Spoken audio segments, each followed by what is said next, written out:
Hey, good morning, and thank you for watching my videos. Today, as I film this, it is Monday, July 1st, and this is going to be a short week for me content-wise. I'm going to be busy this week. I definitely will be back next week, but Monday and Tuesday videos, and then Wednesday, Thursday, Friday, and it's over the 4th, so I guess it's kind of a logical time. I will be out of the studio, but you can still follow me on Twitter at Ramsey Paul.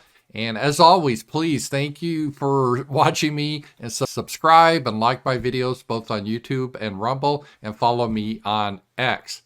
All right, today we have a video from the Somali Omar. He's a former president of Somalia, and he's in America, in Minnesota. Minnesota, when I was a kid, was like the whitest state in the Union.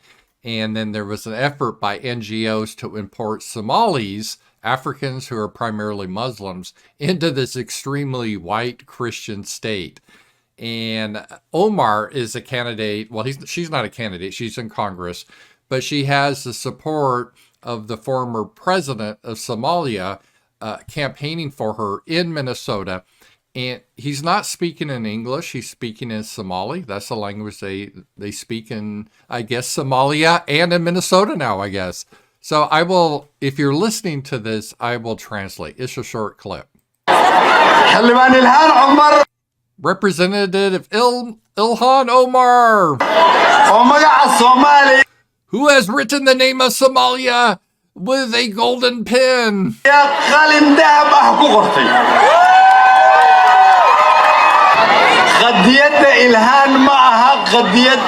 The interest of Ilhan are not Ilhan's. Yeah, I assume they're the interest of the American people. Is that what he's going to say? You'll be wrong. It's not the interest of Minnesota. What? But she's supposed to be representing Minnesota. So you mean she's running not in the interest of Minnesota? Well, who is she running in the interest of? Nor it is in the interest of the American people. So she's running not for the American people. Screw them. No, is for something else. The interest of Ilhan is that of the Somalian people and Somalia. So the former president of Somalia is in Minnesota speaking in Somali, saying the Somali that she needs to continue to win and be in Congress. So not that she can represent the people of Minnesota or represent America. Screw them. No. She is to represent her people and her former country. This is what he is saying here. All right. See, this is the problem when you have immigration and the people that come in don't assimilate into the host culture. It changes the country. And I kind of like my homeland. I don't want to change. It doesn't mean I want to take over other people's homelands, but I don't really care for that. And this is what's happening. It's obvious here. And if Biden gets elected again, he wants more of this. He thinks this is a good thing. And a lot of people don't understand why. But I thought this morning, and I wrote down, there's basically three views of this, of people, of nations. And I don't want to paint with a broad brush. There's some exceptions, and I don't want to straw man, but I'll do this as best as possible. Okay, so we're going to review this, and this will help explain it. The first view that represents the Biden regime, most of the leftists, the SJWs, whatever you want to call them, right? And there's exceptions, but in general, they have the view that people are identical. Unlike like dog breeds, for some reason, I don't know why, but people around the world are exactly the same. Oh, you can have individual differences, I think they will believe. But as a group, there's no differences. So there's no differences as a group between white people and blacks or blacks and Asians. No, they're all the same. That's the view. And at the same time, these people have an inherent contradiction that they push. It would bother me, people on the right, whenever you have a contradiction, you're like, oh, wait, this doesn't make sense. But on the left, they don't really care so much about facts and reason and all that type of thing. They talk in their own reality of the universe. This is big for them. So if they don't like reality, they just speak a new reality in existence. It's a magical sort of thinking, but this is how it is. And when it comes to people, they will say, one, there's no such thing as race. That's an ignorant concept. You're just a bigot if you think that. Oh, how stupid you are. But then they will also say that white people, as such, don't really exist. There's no such thing as white people. However, white people are the cause of all the problems in the world, and they're the source of all evil. Of course, that's an inherent contradiction. Like, well, wait a minute. If there's no such thing as race, and you can't even tell race, then how can you get upset at white people because we don't exist? And they would say, yes, you don't exist. You don't exist as a people. That's ignorant. Now, other races exist, but you don't exist. And white people, these people that don't exist, are the problem of all the ills of the world. I know it doesn't make any sense, but this is their position that they really have. And they're never required to explain it, because if you ask them about this contradiction, the first thing they will yell at you is, oh, you're racist. It's for asking you that question. So that's their way to shut down all argument. So this is how they go forward. And so white people don't exist. However, these people that don't exist are the source of all evil in the world and world history. They'll say the slavery, Holocaust, colonialism, it's just due to white people.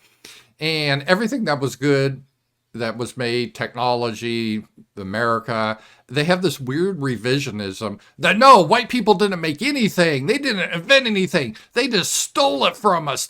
We built America. White people didn't. This is what they're taught. This is what they literally believe.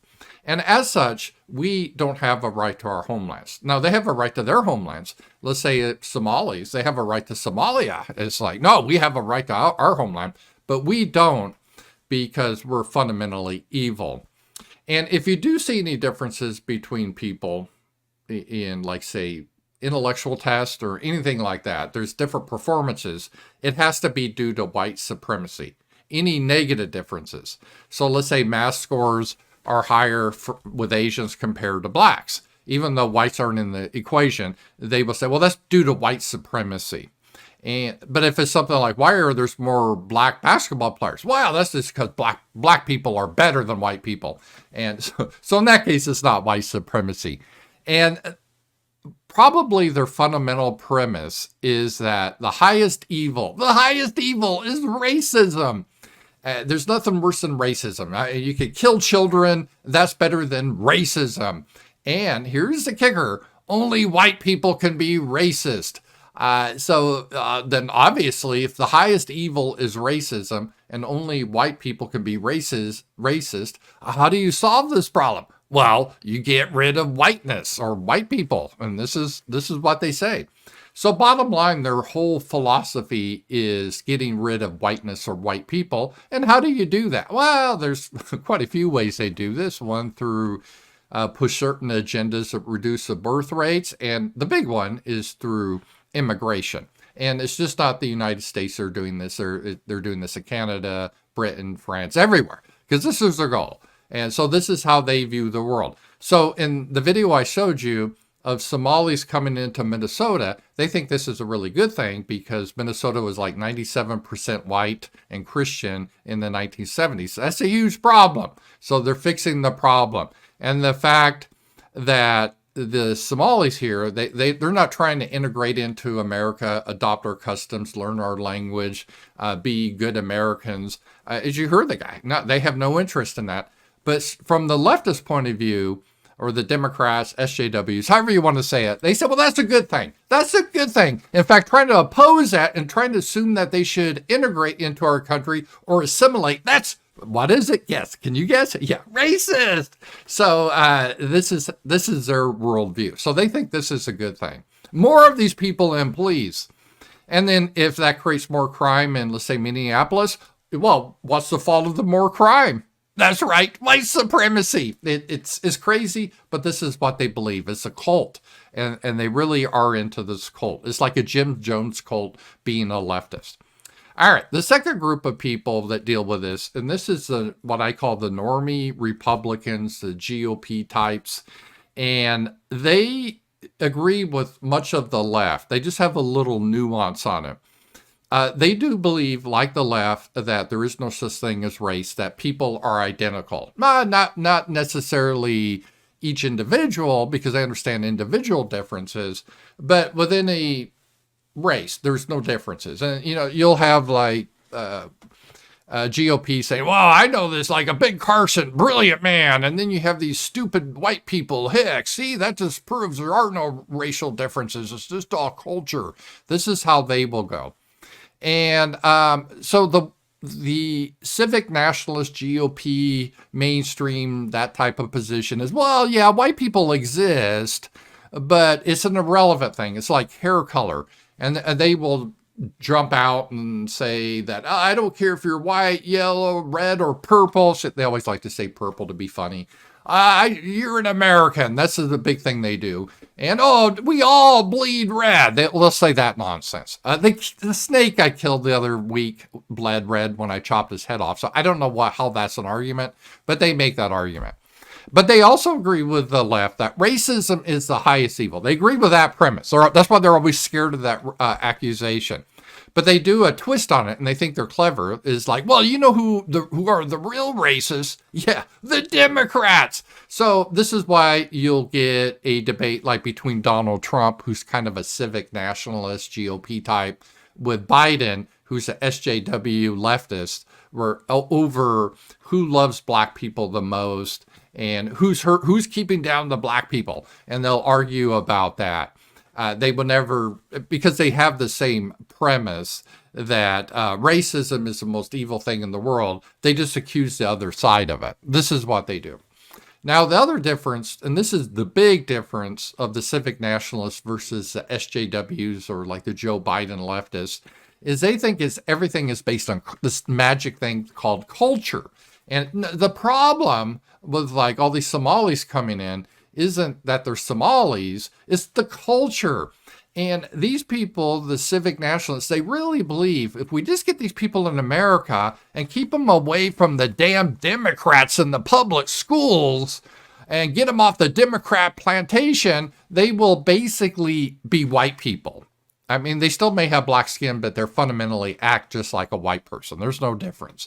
And so they think there's something called culture that just magically comes into existence. It doesn't come from people.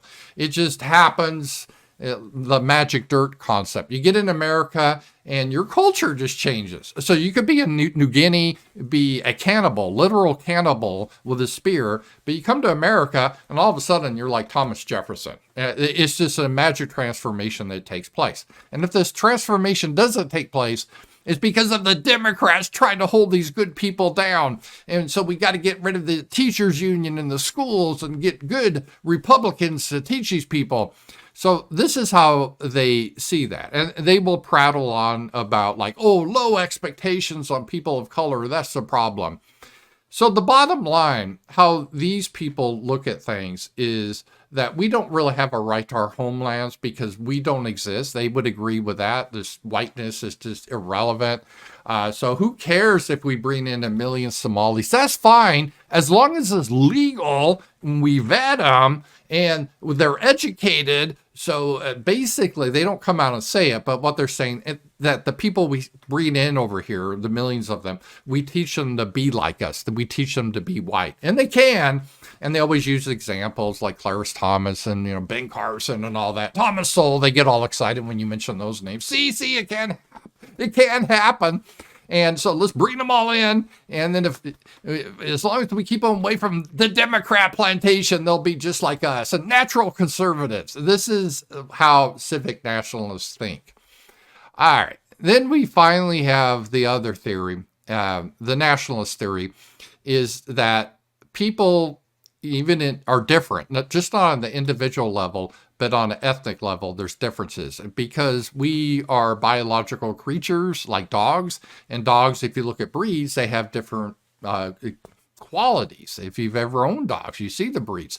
Some are better at sight dogs. Some are better at tracking. Some are better guard dogs. Some are better watchdogs. Some are better at retrieving. Some are better at water type stuff.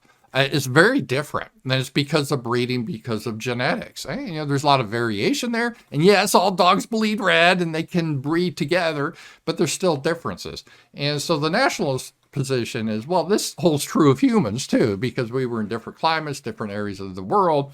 There's differences. And so culture is not like this magic thing that just randomly comes from the sky. Culture comes out of genetics. It comes out of the people.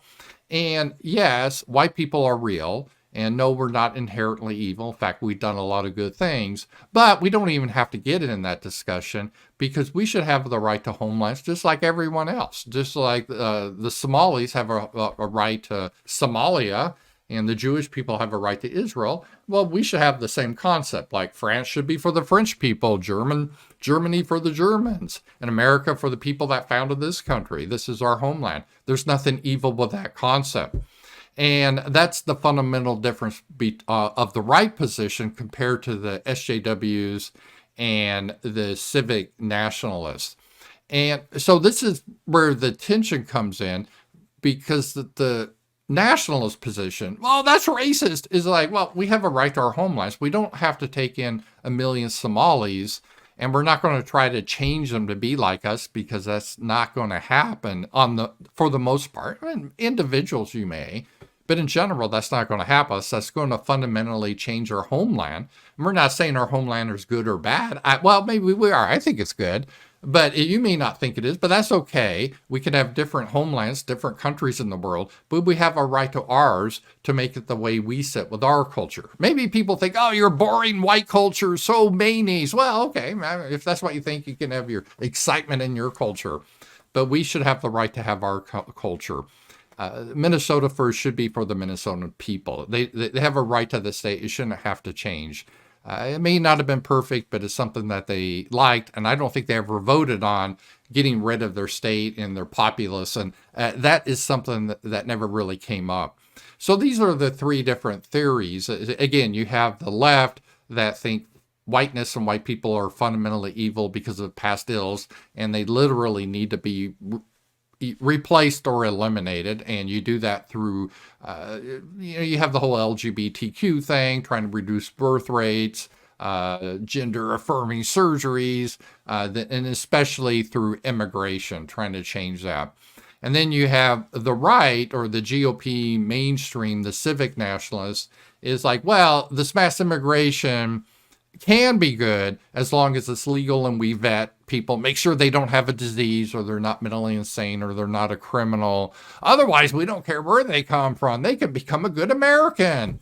And then the third option is a traditional nationalist position, is like, well, no, people just can't become others easily. They have different qualities, and we have a right to have our culture, our qualities. And the way to have this, especially in the democracy, the only way you can have this is separate homelands. Because otherwise, if people flood in and it's a democracy, they can just outvote you. So all the liberties we've created, let's say freedom of speech, right to bear arms, according to the SJW position, if 100 million people come in and outvote us and vote to take away our freedom of speech and right to bear arms, we have to respect our democracy. That's the bottom line, the difference between the three outcomes. Hope you guys are doing well, and I will see you guys tomorrow. Talk to you guys later.